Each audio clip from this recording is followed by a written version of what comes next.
And joining us in studio, Gayton McKenzie, Patriotic Alliance leader, Walter Lukuleni, PAC Secretary for Publicity, and Professor Berry Hanyane, a political analyst, is on the phone, and Billy Zodates is ANC political commissar, and we're expecting Kenny Kunene will just get clarity if he can join us. You at home, you're welcome to give us a call. You may have known or heard about the story on social media and how others are a little bit suspicious that it sounds too good to be true, that it may be orchestrated. Give us a call on 011-542-2186. Good evening, gentlemen, and thanks so much for joining us. Gayton, I'm sure you'd be much closer to the story in terms of the details. And what has your reaction been to how social media has taken to the news? Thank you so much. I was at home yesterday, and I got a call from Ken himself that he has been involved in a hijacking incident or a shooting incident, whatever you wish to call it. I rushed to the scene. I found police and security there. And, after looking at the car and the bullet holes in the car, I was very shocked when I went on social media and people said, no, can you stage this thing?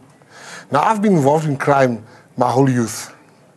Now, you cannot stage a bullet. You don't give an instruction to a bullet. Who will stage a shooting where the bullets are in the front in the car and there's two people in the car? So number one, and to be honest with you, when people start saying, yeah, this thing was staged, we understand. We don't really listen to people, but we understand where they're coming from. We understand why they're saying all these things, because there's a lot to do with this shooting. Then just it shatters a narrative, and there's a history of possible reason as to why this might have happened. Yeah, but what are the probabilities? Because if we're saying that it is a hit, and thank God that there weren't any fatalities or casualties, what are the probabilities then of whoever it is that's after them to have missed 21 times? No, you must understand. Firstly, as far as I'm concerned, this was a hit. There's no hijacker that destroys the car that he wished to hijack, number one. So let me get that one out of. Secondly, these guys were firing. You can look at the skits of the car, how they was reversing. These people were firing. It was just luck. I know this is not the first person that's been shot at 21 times. And instead of us saying, thanks God, the guy is not injured, because luck happens. And I think he's one of the luckiest people in this incident. We are saying that, he couldn't have. Who does something like that? And even to go further, can he immediately, and this is where I get a bit angry, can he immediately got in private investigators, and he got in the top forensic expert on the continent. Now, who does that if you know you are planning something? These people will never put their reputations on the line to protect Kenny Kunene. What about the guy? If we start saying from our home, no, that couldn't have been a crime, and we are not detectives, we were not on the scene, what about the people that can't afford, like us, private prosecution, private investigating? So they must just die in public opinion, in the court of public opinion. I'm saying to people, say what you want to say. I tell you that was a hit on Kenny Kunene, and we will find them. We will find who did that. And when we find them, they will tell us why they did it. Yeah. I mean, this follows what Steve Motale had been reported on Friday, saying that he had received death threats or intimidation based on the expose around the deputy president. Is it likely, in your view, Mr. Lukuleni, that they could be targeted by those who are either supporters or defenders of those mentioned in the expose? Thanks, Cindy. It is possible. Criminals operate in a different way.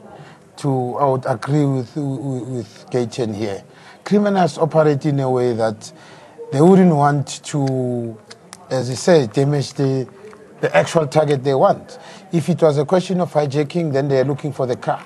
If it was a question of knowing that he's got money, they would want the car and the money as an escape route also. So they wouldn't do what is alleged to have happened there. But it's also possible that the journalist was also a target. I think from a perspective of the PAC, it calls into question the very same issue about the gun controls. Because the proliferation of guns in this country is because of the gun laws that allow private individuals to own guns. So That is where the problem starts, because basically we have allowed people to start private armies. There's a lot of people who've got private armies. There's an issue about the private security companies. They're not properly controlled. So you would find rogue elements who would be willing to take money to stage hits like those. And just hold the thought rather, Walter. We have a caller, Melikaya in Eastern Cape. Good evening to you, and thanks for your patience. Good day, Cindy. Yes, sir. No, I get all the facts on the table, Cindy, that you are talking about. But my concern is the security system that is there in South Africa, starting from the ministerial position. You know, people are reckless with so dangerous lethal weapons. Whoever has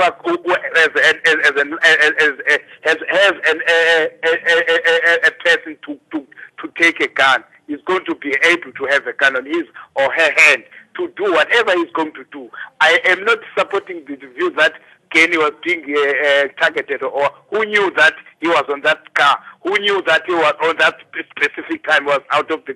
I just say the security system in South Africa is haphazard. That is what I wanted to raise. All right, thank you so much, Melikaya, saying that there could have been a compromise in the security, that his whereabouts and that of Steve Motale was revealed. But we'll find out from our panelists. We have Thabo and Soweto. Good evening to you. Evening, hi, how are you? I'm good, thank you. I'm good. No, just want to comment about what happened last night. I think there's a lot that's happening basically due to politics. I think the life of the guy, Kenny Kunan, is a good guy. Has been put on the thread because of some major campaigning or something like that, because some people, he has been exposed, you understand? The big man, I don't want to mention any names, the big man has been exposed due to sexual scandals and all that stuff. So they are trying to stop these people violence by killing someone. It's a bad thing. I just want to leave it there. Thank you very much. All right, Thabo saying that in all likelihood it could have been because of the expose, Commissar. What's your view? Yeah, actually, we need to work from the premise. How did it come, this particular thing happened? What happened before that? So that these people can become targets. So after we've realized that Motale, the news, news editor, after he has really exposed whatever he has done, there are also sometimes, I assume that they are diehard of that particular leader.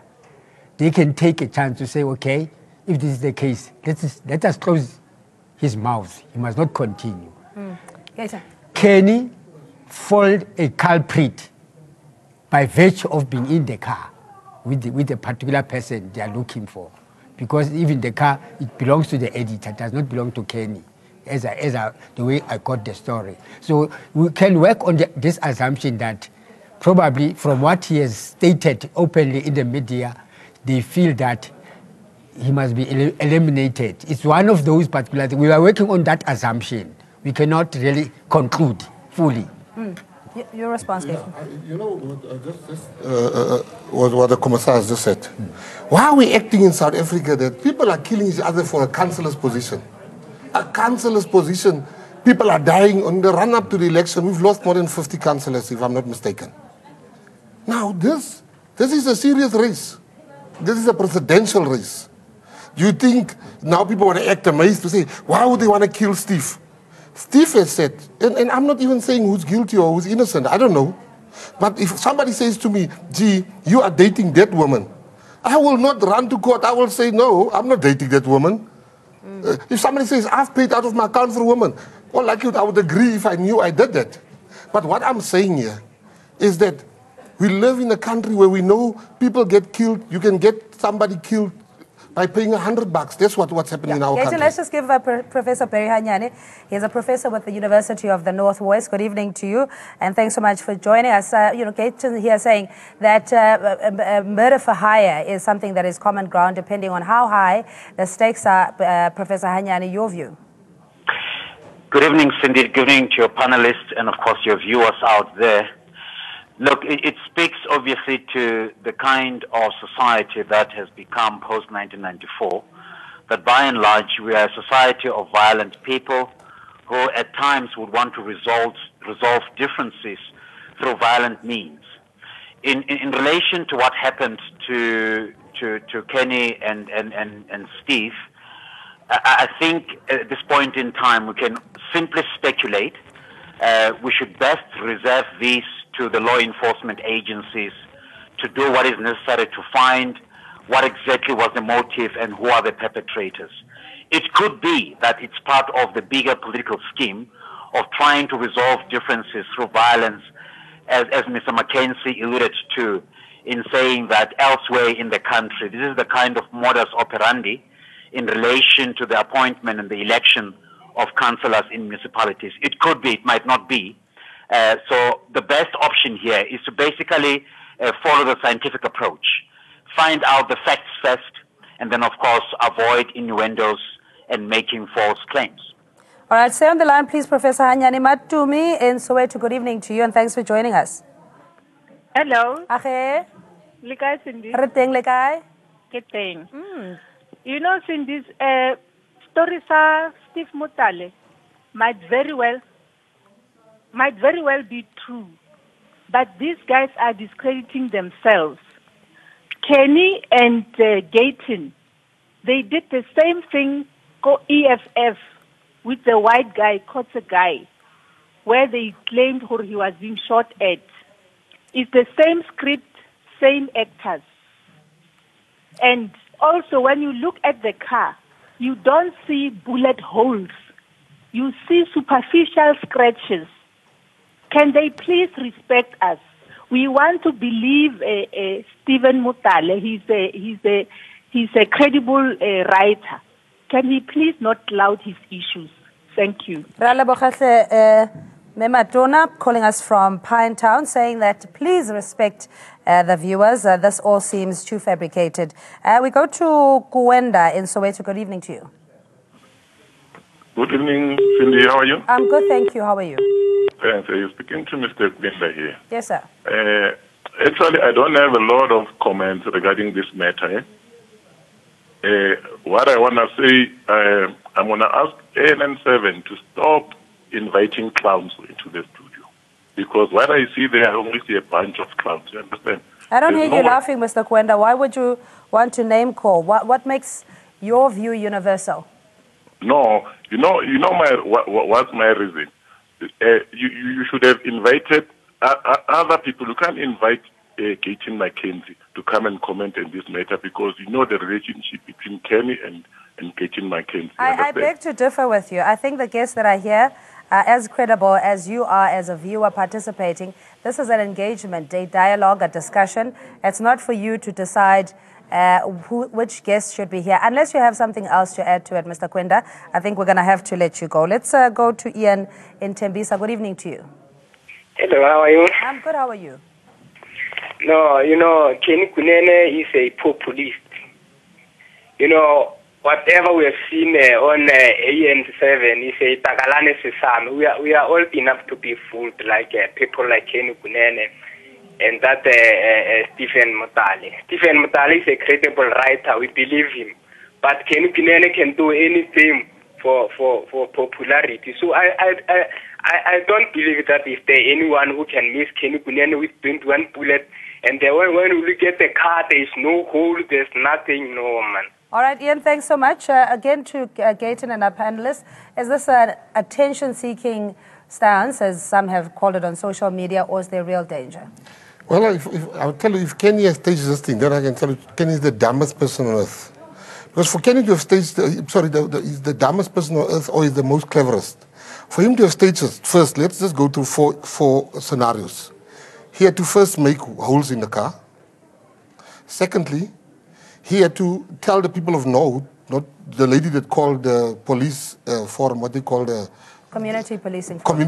The lady, there's a white old lady that called the community policing forum. He had to invent gunshot sounds. He had to invent those things. The issue with people here is, I agree with the professor. They believe what they believe, and their opinion, even like that clown that calls us clowns that called, Yeah, you don't have to return the favor. No, I want Please to return desist. the favor because he's on the circus. Maybe he knows clowns because he works at a circus. But here's my issue. Kenny, let's wait for the law, as the professors rightly said. But what would he have to gain to fake? That was my next point. To say, if you say Kenny did that, for what? If Kenny wants to be on TV, man, there's so many things. He can. You know, Cindy, I wanted to come in there and say, if Kenny was looking for publicity, he's got ways to do it. You know, he has staged some sushi eating sessions, so he could get publicity. I don't think anyone would stage, unless he's our latest, newest filmmaker. I don't think he would have staged that.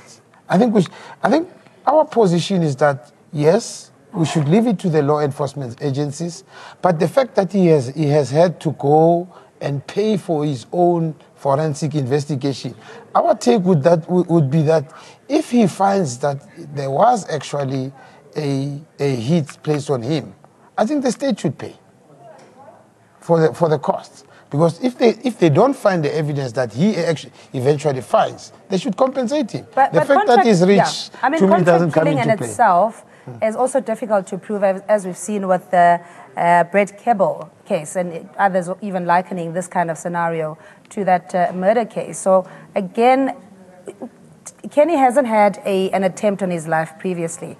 Why now, in your view, Mr. Commissar? Look, I don't think it in that way. Probably here we are speculating. The real people who will come up with the real causes after this particular forensic investigation has been completed, and actually they can trace the bullets where they come from, that type of thing, unless if they've used it the usual way of rubbing the numbers. But what we are doing here, we are simply looking at the events which normally took place before that particular incident happened. You understand? Yeah. It's not every day. It's not every day that we have these kind of scenarios. Professor Hanyane, in all likelihood, does it appear to be a deliberate attempt or an ambush in light of the exposés, just on face value? Cindy, it's extremely difficult to put a finger to that. As a public, we mustn't claim to know Kenny and his whereabouts and his dealings in life generally. Kenny could have enemies. It could have been a mistaken issue of identity. It could have been any other thing that we can think of. Hence I'm warning not to speculate. Yes, the public may have an opinion about an issue, but there comes a time in life when you need to keep an opinion to yourself, especially when you need to air out issues and take positions in public. In that instance, you need to provide some prima facie evidence to suggest that indeed certain claims are worthy of being scientifically authenticated or otherwise. At this point in time, I think it will be responsible of everyone else, the public at large, to leave this to law enforcement. Let's wait for ballistic tests. Let's wait for some kind of reports that could be published to suggest exactly what happened. And maybe the perpetrators will be found, and they will then therefore lay it bare to everyone as to what the motives were and exactly what happened and the modus operandi as such. Professor Hanyane, we're going to have to let you go. Thank you so much. That's Professor Barry Hanyane, the University of the Northwest. Very briefly, Gayton, whether you can remove yourself as a friend and I almost said accomplice, but we've moved on from there with Kenny. Can you remove yourself and just look at it from face value like everybody else? No, I can't. I think, to be fair to everyone involved, I just want to make 2 quick points. All the callers that called in started by saying the same thing. Steve is an honorable man. Now, the honorable man they're referring to has been saying that his life is in danger. He got death threats. So are they saying, let's say Kenny is lying. So is the honorable man also lying? That's my first point. But I'll move now to the point closer to home.